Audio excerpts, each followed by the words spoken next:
This book is about a missing piece in the puzzle of understanding ourselves, one another, and our troubled times. It offers a new framework for analyzing what can go wrong, both in our individual lives and in society, and invites us to imagine how the flourishing of both can be enhanced. It is about mattering. Every living thing is organically driven by a mandate that ensures it matters to itself, which is to say that it prioritizes its own surviving and thriving. In life forms as massive as blue whales and as scanty as a sliver of grass struggling up through a crack in the sidewalk, biology encodes the message of self-mattering. But when it comes to humans, mattering takes on a different order of complexity.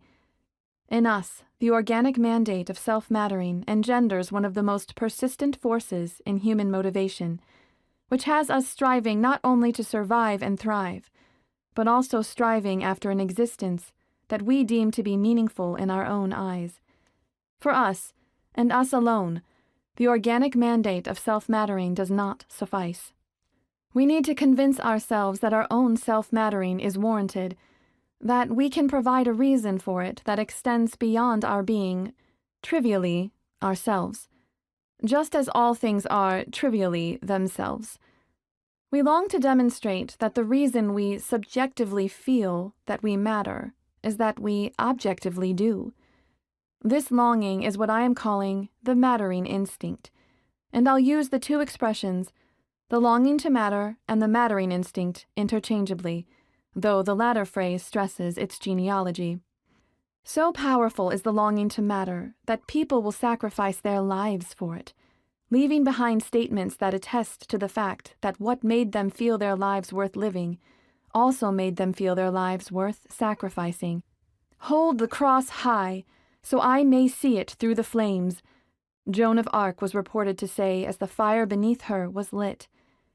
"The unexamined life is not worth living," announced Socrates, when sentenced to die rather than cease his philosophical way of life.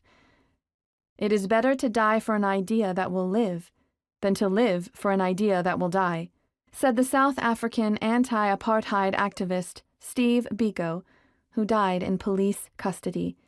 "I may not get there with you," said Martin Luther King Jr., a day before his assassination, "but I want you to know tonight that we, as a people, will get to the promised land."